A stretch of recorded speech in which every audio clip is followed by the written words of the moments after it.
Fármacos en la insuficiencia cardíaca.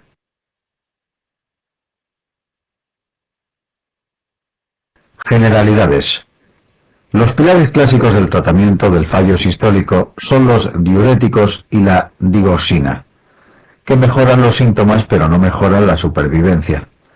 Los fármacos inotropos positivos mejoran los síntomas del paciente, pero aumentan su mortalidad, a excepción de digoxina, que tiene un efecto neutro, y levosimendan, que parece tener un efecto neutro, aunque se está estudiando su eventual mejoría en la supervivencia.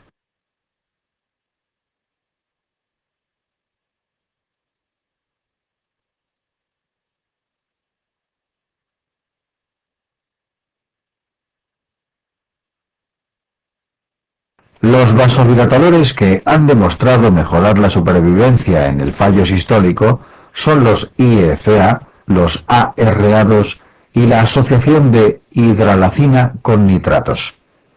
Los betabloqueantes también mejoran el pronóstico por sus múltiples efectos a nivel celular. Igualmente, la espironolactona a dosis baja por su efecto inhibidor del eje renina, angiotensina, aldosterona.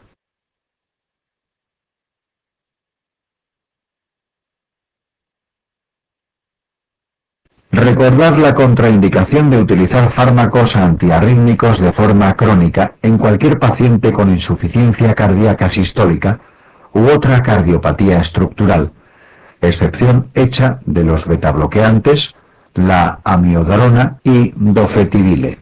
Este hecho es por un doble efecto de los antiarrítmicos, pues son todos inotropos negativos y por tanto empeoran al paciente, y por otra parte tienen efectos proarrítmicos y pueden aumentar la mortalidad. Igualmente se deben evitar verapamil y diltiazem. En el fallo diastólico se emplean inotropos negativos, verapamil, diltiazem y betabloqueantes, que mejoran la relajación miocárdica, y diuréticos suaves evitando una excesiva disminución de precarga que empeore al paciente.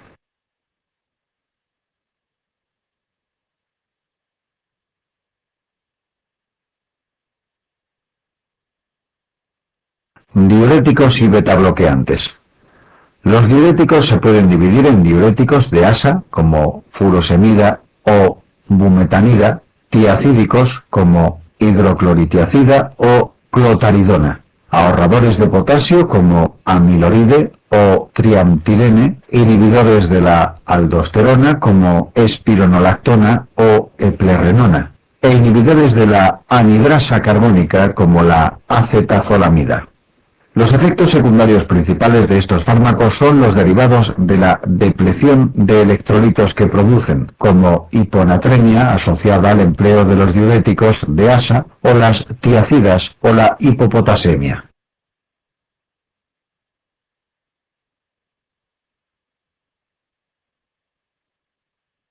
Los ahorradores de potasio producen una tendencia al aumento de potasio que puede dar problemas clínicos, especialmente en pacientes con insuficiencia renal crónica.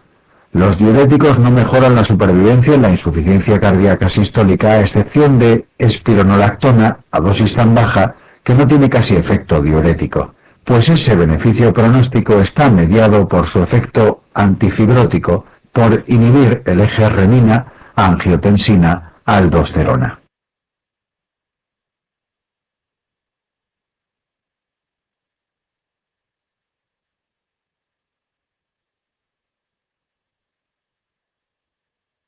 Más utilizados en el contexto de la insuficiencia cardíaca sistólica son carvedilol, metoprolol y bisoprolol, puesto que los estudios de supervivencia realizados en este contexto han sido llevados a cabo con esos tres fármacos.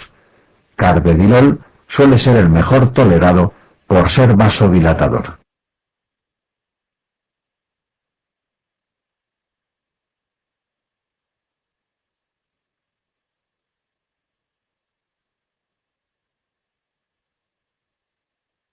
Digoxina. Los fármacos inotropos positivos aumentan la capacidad contráctil del corazón. La digoxina es el único fármaco inotropo positivo que se puede usar de forma segura en tratamiento crónico en pacientes con insuficiencia cardíaca sistólica, dado que se ha demostrado que no aumenta la mortalidad. Este dato es relevante dado que el resto de inotropos positivos sí que producen un aumento de mortalidad, generalmente de origen arrítmico.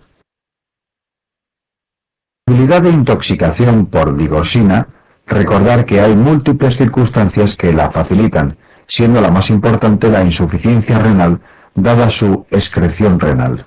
El empleo de fármacos que alteran la unión de la digoxina a las proteínas plasmáticas también la produce, como son la quinidina, verapamil, amiodarona, eritromicina, espironolactona, nifedipino o la propafenona. Los síntomas más frecuentes son náuseas, vómitos y diarrea. Por aumentar el calcio intracelular puede provocar múltiples arritmias, siendo los extrasístoles ventriculares las más frecuentes.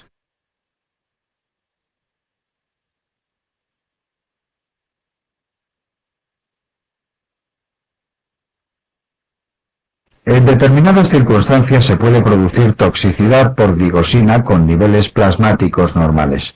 Estas circunstancias incluyen alteraciones hidroelectrolíticas que podemos englobar como las hipopotasemia, hipomagnesemia, hipotiroidismo, hipoxia, hipo-pH, es decir, acidosis, hipotermia, etc. Y una hiper, que es la hipercalcemia. Fácil de recordar si sabemos que la digoxina produce inhibición de la bomba sodio-potasio ATP-ASA, de manera que al inhibirla la célula se queda con un exceso de sodio en su citoplasma y lo intercambia por calcio. Es este aumento de calcio intracelular el responsable del aumento en la contractilidad y las arritmias, y por eso la hipercalcemia facilita la toxicidad.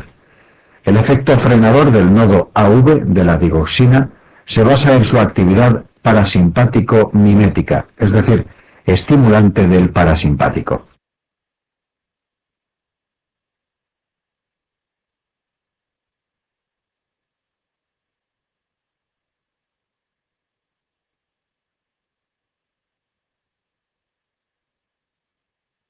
Otros inotropos. Otros inotropos son las aminas simpático-miméticas, entre las que destacan adrenalina, alfa-1, alfa-2, beta-1 y beta-2 estimulante, noradrenalina, que es prácticamente solo alfa-estimulante y por tanto vasoconstrictora, dobutamina, que es sobre todo beta-1 estimulante a nivel cardíaco y discretamente beta-2 estimulante, luego vasodilatadora, ibopamina, análogo a dobutamina por vía oral, y dopamina, que presenta diferente afinidad por receptores según la velocidad de infusión a la que se utilice.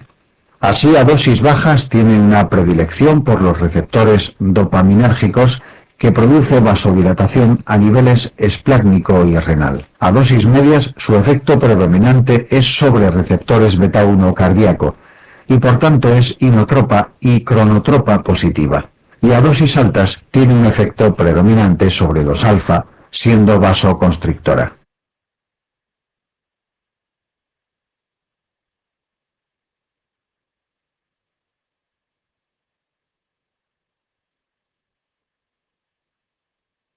Los inhibidores de la fosfodiesterasa, como amrinona y milrinona, también son inotropos positivos. El problema de todos ellos es que, aunque mejoran la situación del paciente, su capacidad de ejercicio y su situación hemodinámica aumentan la mortalidad por riesgo de muerte súbita por arritmia ventricular. Por eso no se pueden utilizar fuera del medio hospitalario.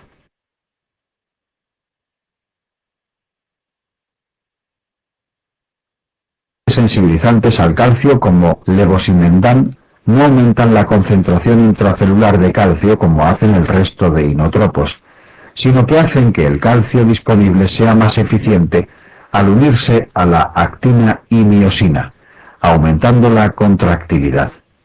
Por eso el aumento de riesgo arrítmico es escaso, aunque pueden producir taquicardia refleja por la vasodilatación que provoca. Así pues, levosimendan es una apuesta de futuro de poder encontrarnos ante un fármaco inotropo que mejora la situación del paciente y quizá la supervivencia, aunque este hecho aún no está demostrado. sí podemos afirmar que al menos parece que no aumenta la mortalidad, como ocurre con casi todos los inotropos.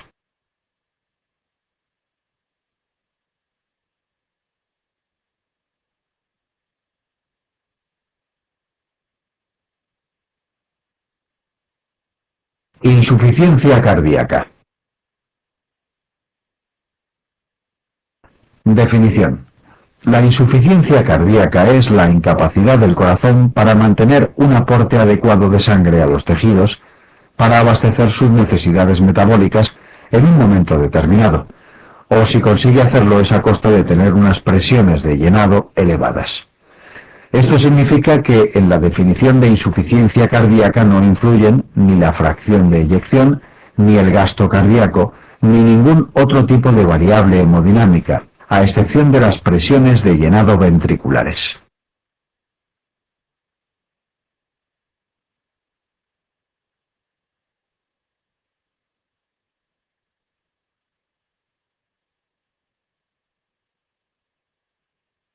Sistólica versus diastólica. Según se encuentra la función sistólica del miocardio ventricular, se pueden diferenciar dos tipos de insuficiencia cardíaca.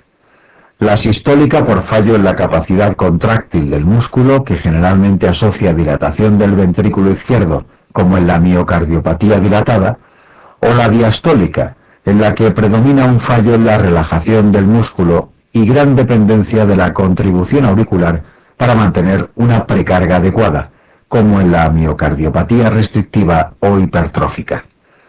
La insuficiencia cardíaca diastólica es una enfermedad emergente, sobre todo asociada al envejecimiento y el incremento de prevalencia de enfermedades como la hipertensión que facilitan su desarrollo.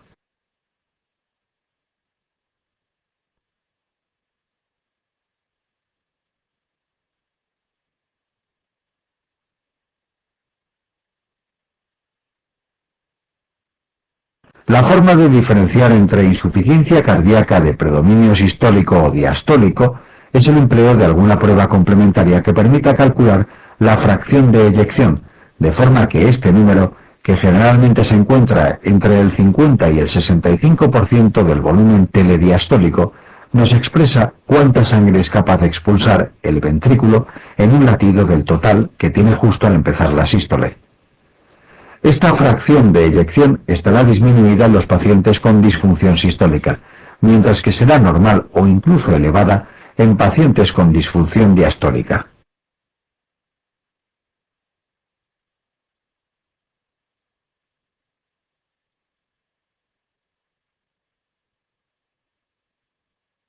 Otras clasificaciones. También podemos diferenciar entre insuficiencia cardíaca izquierda, en la que predominan los síntomas del lado izquierdo del corazón, o derecha, en la que predominan los del lado derecho, puesto que, aunque hay enfermedades que afectan globalmente al músculo del miocardio de ambos lados, y otras solo lo hacen de forma específica en uno de ellos.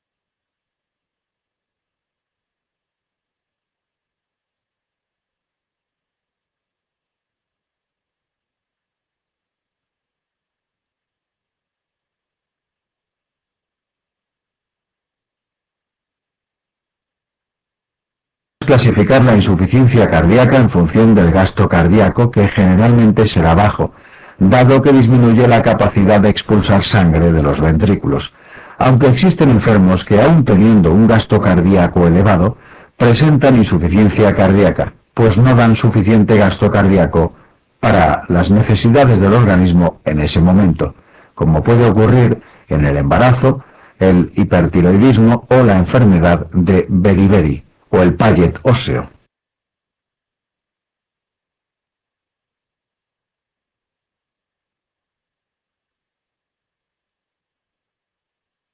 La insuficiencia cardíaca también se puede diferenciar entre anterógrada y retrógrada en función de los síntomas del paciente. Los síntomas anterógrados del lado izquierdo incluyen fatigabilidad, cansancio a nivel muscular, etc., y los retrógrados del lado izquierdo, el edema pulmonar y disnea, que se clasifica según la NYHA en 4 grados, 1 a 4, según sean de grandes 1, moderados 2 o pequeños 3 esfuerzos, o bien clase 4 si es de reposo. Los síntomas anterógrados del lado derecho básicamente se caracterizan por producir hipotensión arterial, y los retrógrados del lado derecho incluyen edemas, ingurgitación yugular y hepática, hepatomegalia dolorosa o incluso edema intestinal y enteropatía, pierde proteínas por interferencia con la absorción de nutrientes.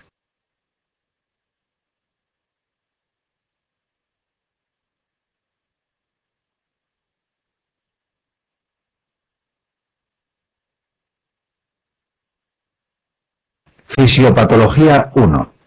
El esquema muestra la fisiopatología de la insuficiencia cardíaca general, si bien hemos de recordar que la mayoría de los pacientes que presentan insuficiencia cardíaca tienen la de tipo sistólico y de gasto cardíaco bajo, aunque los mecanismos de compensación, activación de sistemas neurohumorales e inflamatorios pueden mantenerlo dentro de límites normales y hacer que el paciente no experimente síntomas, aunque manteniendo en general presiones de llenado, presiones auriculares y presiones diastólicas ventriculares elevadas. La cardíaca va a producir una disminución de aporte sanguíneo a los tejidos porque disminuye la expulsión de sangre del ventrículo, puesto que el músculo está debilitado. Esta disminución de aporte de oxígeno a los tejidos provoca la activación de una serie de sistemas neurohumorales e inflamatorios que van a tener como objetivo compensar la disminución de gasto cardíaco.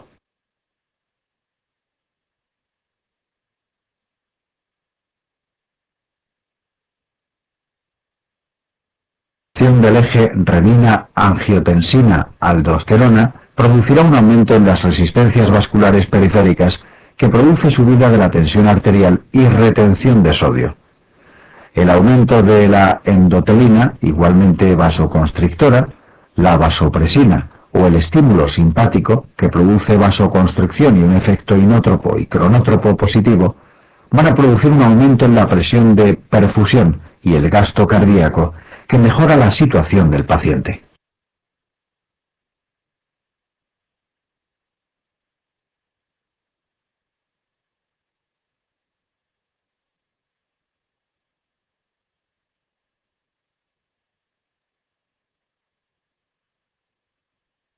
Fisiopatología 2.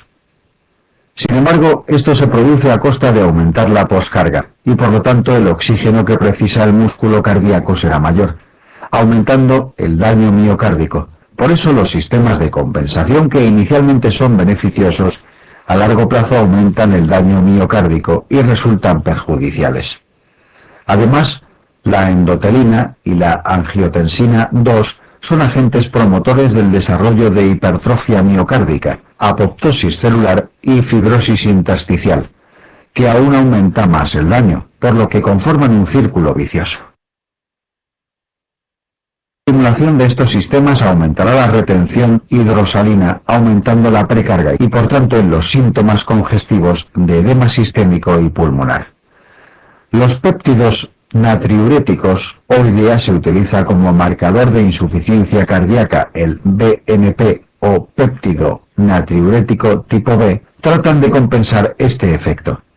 Su detección en plasma permite diagnosticar a pacientes de insuficiencia cardíaca incluso en ausencia de síntomas de la enfermedad.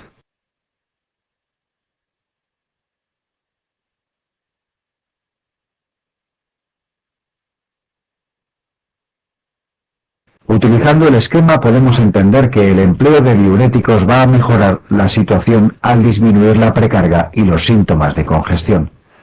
Igualmente, el empleo de inotropos positivos va a aumentar el aporte de oxígeno tisular y por tanto tendrá efectos beneficiosos. Pero estas dos medidas no consiguen mejorar la supervivencia. Será la inhibición de todo este sistema de activación neurohumoral e inflamatoria la que consiga mejorar la supervivencia de los pacientes, de forma que se emplean inhibidores del eje renina-angiotensina como la IECA ARA2 o espironolactona, o bien inhibidores del simpático, como los betabloqueantes.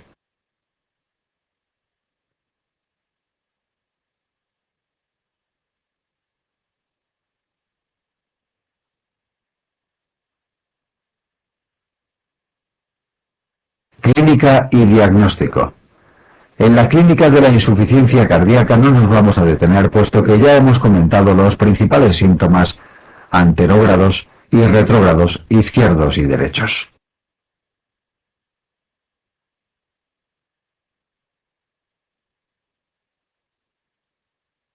Del paciente con insuficiencia cardíaca incluye la inspección que nos puede mostrar y a la activación neurohumoral reactiva, la palpación que puede permitirnos diferenciar la presencia de edemas o distinguir el crecimiento hepático mediante la palpación abdominal y nos permite tocar la punta del corazón que en condiciones normales se encuentra en quinto espacio intercostal en la línea axilar anterior, pero que en situaciones en las que haya dilatación ventricular estará desplazada hacia abajo y hacia la izquierda. La auscultación permitirá detectar soplos, tercer ruido, cuarto ruido y otros fenómenos que pueden orientarnos hacia el origen de la causa de la insuficiencia cardíaca.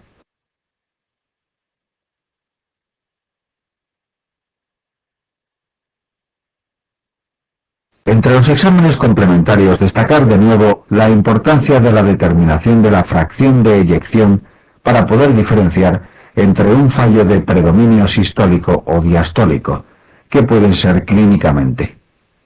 La técnica gold standard para determinar este parámetro es la resonancia magnética cardíaca, aunque dada su escasa disponibilidad, se emplean con mayor frecuencia la ecocardiografía o las técnicas isotópicas. El BNP y en NT-proBNP, producto de la escisión del BNP desde el péptido original, se produce en las células ventriculares en respuesta al aumento de presión en la cavidad, por lo que es muy preciso para detectar insuficiencia cardíaca sistólica o diastólica. Su normalidad prácticamente excluye el diagnóstico, además da información pronóstica. A mayor elevación, peor pronóstico en la insuficiencia cardíaca, los síndromes coronarios agudos o la hipertensión pulmonar.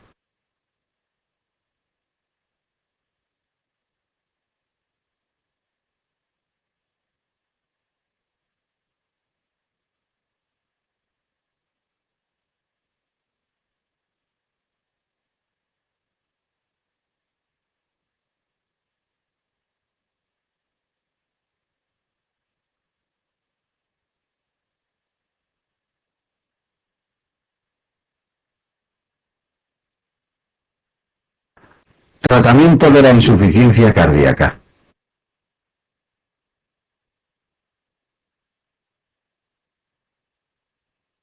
Tratamiento médico.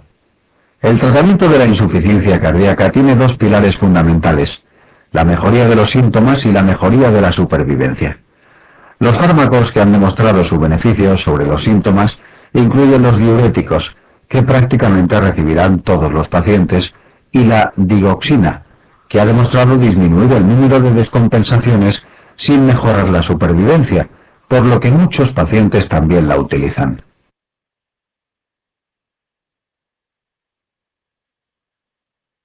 La supervivencia y los síntomas a un tiempo tendremos que emplear fármacos que interfieran con la activación neurohumoral. Han demostrado mejoría en la supervivencia los vasodilatadores tipo IECA, los ARA2 y la asociación hidralacina con nitratos, unidos a los betabloqueantes, empleándolos fuera de las descompensaciones. En casos de insuficiencia cardíaca sistólica avanzada en mala clase funcional, a pesar de tratamiento optimizado, que incluye IECA y betabloqueantes, también mejora la supervivencia el empleo de la espironolactona a dosis baja con escaso efecto diurético y escaso riesgo de desarrollar hiperpotasemia, puesto que con dosis bajas conseguimos una inhibición del eje renina-angiotensina que contrarresta los efectos profibróticos de la aldosterona.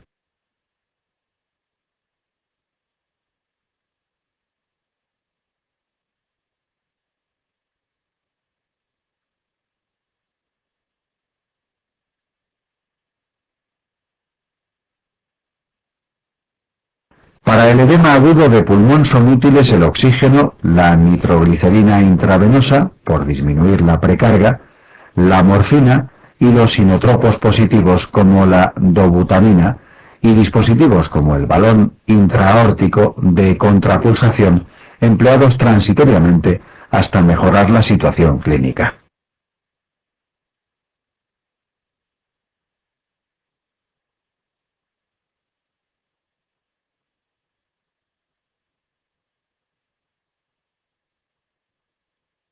Trasplante y resincronización cardíaca. Otras dos opciones que han demostrado mejorar supervivencia en insuficiencia cardíaca avanzada en clase 3-4 de tipo sistólico son el trasplante cardíaco, que solo estará indicado en estos pacientes, con compatibilidad A-BO y DRH, independientemente de cuál sea su fracción de eyección, y la terapia de resincronización cardíaca, técnica moderna que puede ser utilizada en pacientes que cumplan criterios de asincronía ventricular y clase 3-4, a pesar de tratamiento optimizado.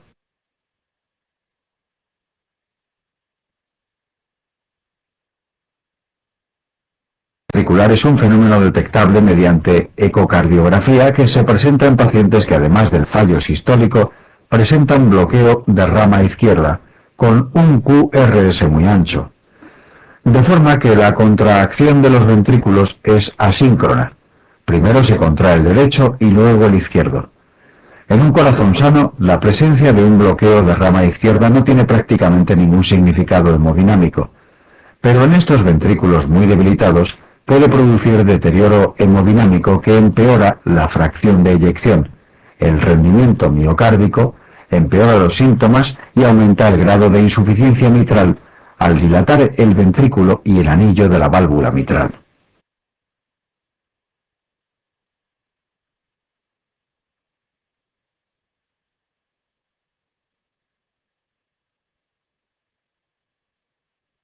La inserción de un catéter electrodo al ápex de ventrículo derecho y otro a través del seno coronario hacia una vena cardíaca lateral izquierda puede permitir la estimulación simultánea de ambos ventrículos mediante un marcapasos, consiguiendo así la resincronización de la contracción ventricular.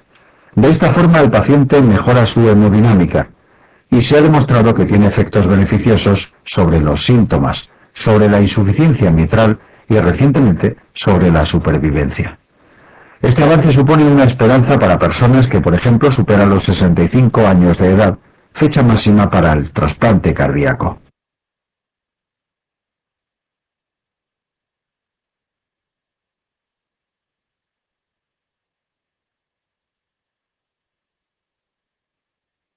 Arritmias. Recordar que en el fallo sistólico la mitad de los pacientes fallecen de forma súbita.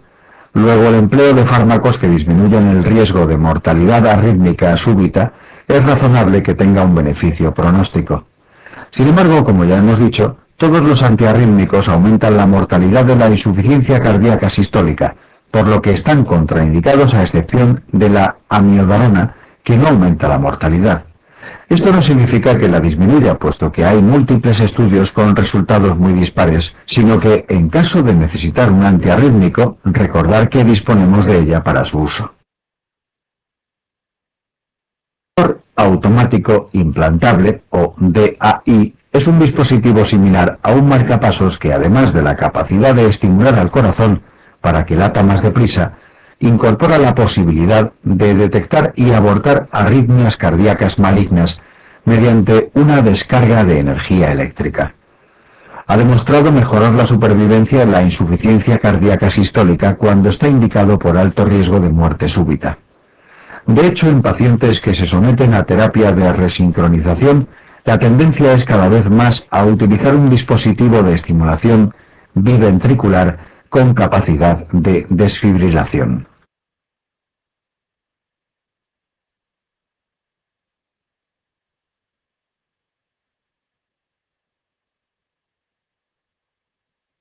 Dispositivos mecánicos. Para el tratamiento de la insuficiencia cardíaca aguda grave, además de estos fármacos, recordar que disponemos de procedimientos mecánicos como el empleo de asistencias ventriculares o del balón intraaórtico de contrapulsación diastólica, que pueden ser útiles para mejorar la situación del paciente y sobreviva hasta recibir una solución más o menos definitiva, como podría ser un trasplante cardíaco o una intervención quirúrgica de la causa que produjo la situación clínica. El aórtico de contrapulsación diastólica se infla en diástole de forma que ayuda a repartir la sangre desde aorta a sus ramas, de forma que en el siguiente latido la poscarga es mucho menor. Por eso suele aumentar la presión arterial diastólica y disminuir la sistólica, mejorando la presión media, que es la más importante para determinar la perfusión tisular. No se debe emplear en presencia de patología aórtica o de insuficiencia valvular aórtica, pues aumentaría el volumen regurgitante.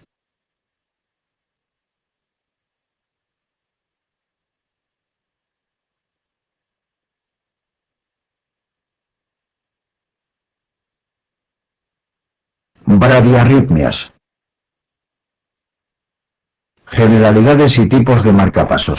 Bradicardias son aquellas situaciones en las que la frecuencia cardíaca se encuentra por debajo de 60 latidos por minuto.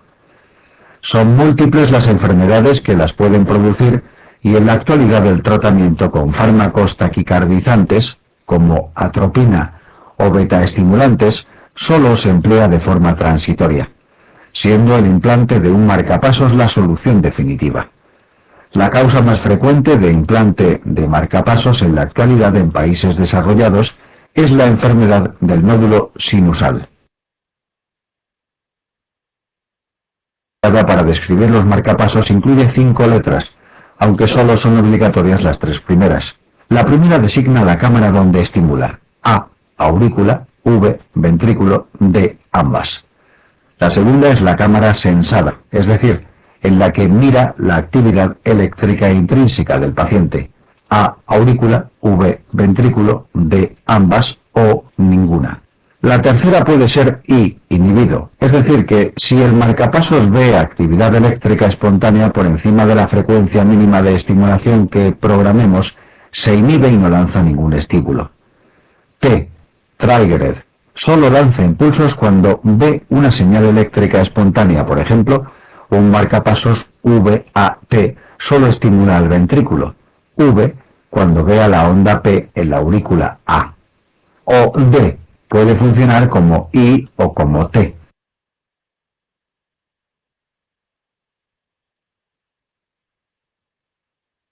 La cuarta letra implica programaciones especiales como la R, respuesta en frecuencia, que implica que la frecuencia de estimulación aumenta cuando detecta que el paciente está haciendo ejercicio físico con sensores especiales, o sin programaciones especiales. La quinta se refiere a la presencia de más de un punto de estimulación en una cámara: A, V, D o O.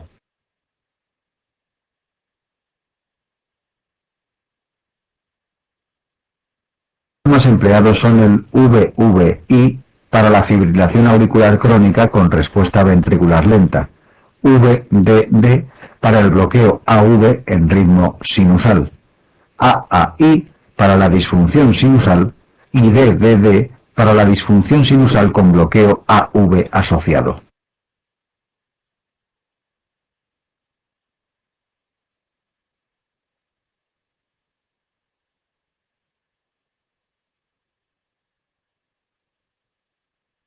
Ejemplo de programación de marcapasos. El marcapasos habitual más complejo es el DDDR. Veamos su funcionamiento. Se programará una frecuencia mínima de estimulación auricular y otra ventricular, por ejemplo a 60 latidos por minuto. También se programa un intervalo AV equivalente al PR máximo. El sensor auricular se activa si el ritmo sinusal del paciente baja por debajo de 60 latidos por minuto, y en ese caso empieza a estimular a 60 latidos por minuto. Tras cada latido auricular, sea espontáneo o estimulado, el marcapasos espera el tiempo máximo AV programado a ver si consigue pasar al ventrículo y producir un QRS.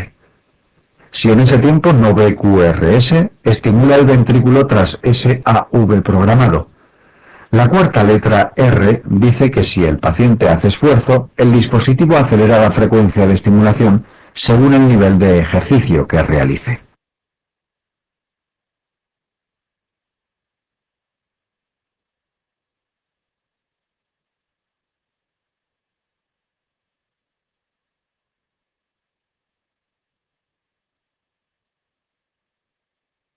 Si el paciente entra en fibrilación auricular, el marcapasos ve 500-600 ondas auriculares por minuto.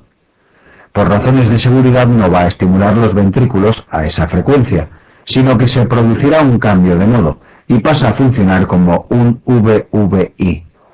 La frecuencia auricular a partir de la cual se produce el cambio a VVI también es programable. Ahora, funcionando en VVI, solo mira los ventrículos y si la respuesta ventricular de la FA es superior a los 60 latidos por minuto, se inhibe y no hace nada.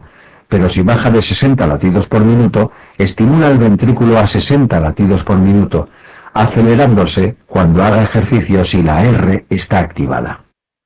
Hacer programaciones que consigan el menor número posible de latidos estimulados en los ventrículos, ya que la estimulación permanente desde ápex de VD tiene una secuencia de despolarización ventricular muy similar al bloqueo de rama izquierda. De hecho, el ECG es casi idéntico y ha demostrado provocar asincronía ventricular y puede originar disfunción sistólica.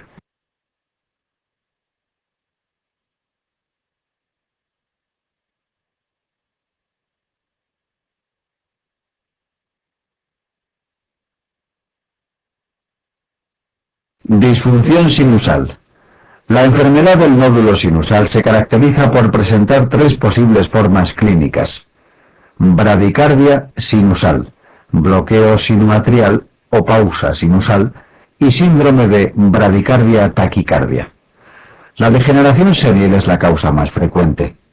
La mayoría de pacientes están asintomáticos, sobre todo en las dos primeras formas clínicas. Es una enfermedad de pronóstico benigno, por lo que el implante de marcapasos estará indicado en los pacientes con síntomas, es decir, síncope, mareo o astenia, no achacable a otra causa. Bradicardia-taquicardia sí suele dar síntomas, pues alternan fases de bradicardia sinusal con fases de taquicardia supraventricular, típicamente fibrilación auricular. Estos pacientes presentan episodios de palpitaciones que se corresponden con las fases de fibrilación auricular que se siguen de una pausa antes de reanudar el ritmo sinusal que origina mareos o incluso síncope. Las fases de fibrilación auricular suelen tener una respuesta ventricular rápida que obliga a emplear fármacos frenadores del nodo AV que afectan a ambos nodos, de manera que pueden hacer que las fases de bradicardia sean más acusadas empeorando los síntomas bradicárdicos.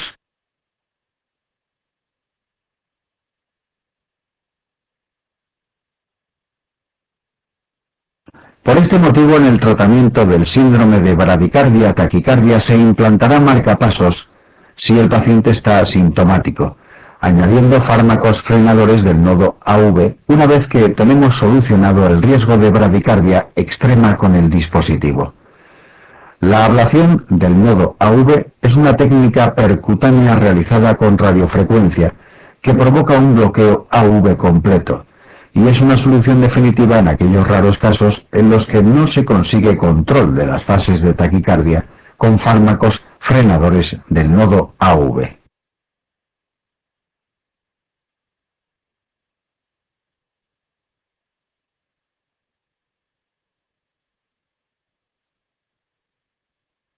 Bloqueos AV.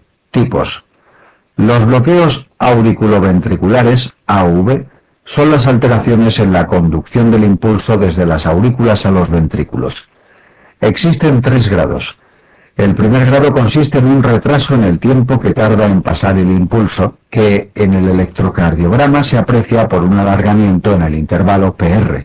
Generalmente es asintomático y no suele necesitar tratamiento. El bloqueo AV de segundo grado es aquel en el que las ondas P en ocasiones consiguen conducirse a los ventrículos y en ocasiones no, es decir, falta algún QRS. O bloqueo AV completo es aquel en el que ninguna P consigue conducirse a los ventrículos y el paciente no fallece por la aparición de un ritmo de escape subsidiario. El bloqueo AV de segundo grado presenta dos modalidades que son el tipo Mobitz 1 o Wenckebach y el tipo Mobitz 2.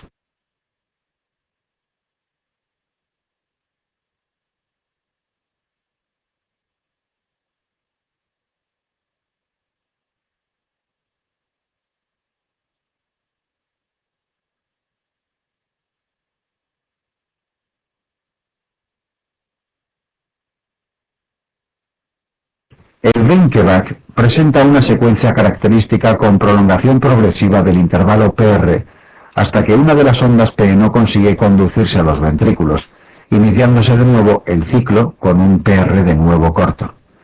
En el Mobitz 2, sin cambios en el intervalo PR, alguna P no se conduce a los ventrículos. El Wenckebach es un fenómeno fisiológico durante el sueño o durante los momentos de hipertonía vagal. Por lo tanto, no requiere marcapasos, salvo que el paciente presente síntomas, mientras que el Mobitz 2 presenta un elevado riesgo de desarrollo de bloqueo AV completo, por lo que siempre precisa de marcapasos, al igual que el bloqueo AV completo. El bloqueo 2A1 es aquel en el que una P se conduce y la otra no, y a efectos prácticos se considera como un Mobitz 2 y precisa de marcapasos.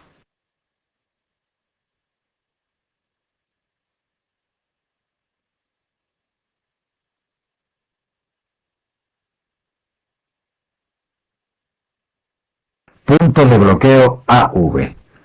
La localización del punto de bloqueo AV completo es importante, puesto que si el punto de bloqueo está a nivel nodal o supraisiano, el ritmo de escape generalmente presentará una respuesta ventricular más rápida, con respuesta a la atropina, que produce taquicardicación e incluso desaparición del bloqueo, con un ritmo de escape que suele tener QRS estrecho, ya que baja hacia los ventrículos por el sistema normal de conducción, y con buen pronóstico, puesto que suele ser una situación transitoria. AV infranodal o infraisiano, el ritmo de escape que aparece suele ser más lento, está localizado en la red de Purkinje y por tanto no despolariza los ventrículos por el sistema normal de conducción, sino célula a célula, y conlleva QRS ancho, ausencia de respuesta a la atropina y mal pronóstico, porque no suele revertir espontáneamente, precisando el implante de un marcapasos definitivo. La forma de determinar exactamente el punto de bloqueo es mediante la realización de un estudio electrofisiológico de conducción AV.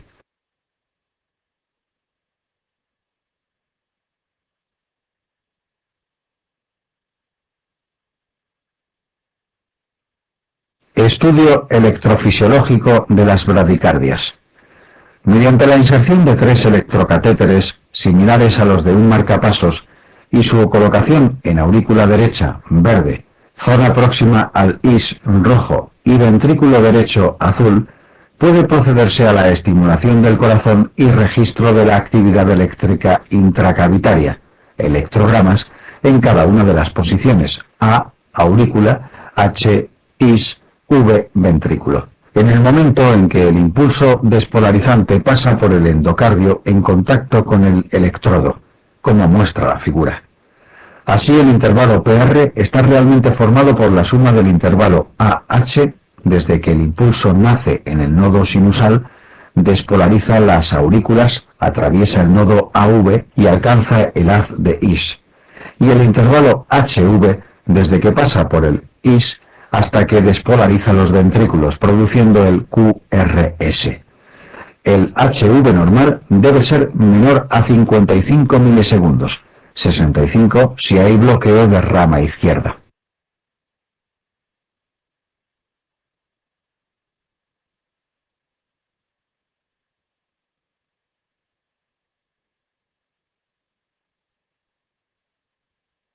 El estudio de conducción nodal incluye la medida de los intervalos basales y su respuesta a la estimulación eléctrica programada desde aurícula con trenes de impulsos y extraestímulos, así como la respuesta a antiarrítmicos de grupo 1 intravenosos como procainamida, que estresan el sistema de conducción por enlentecer la velocidad de construcción del impulso.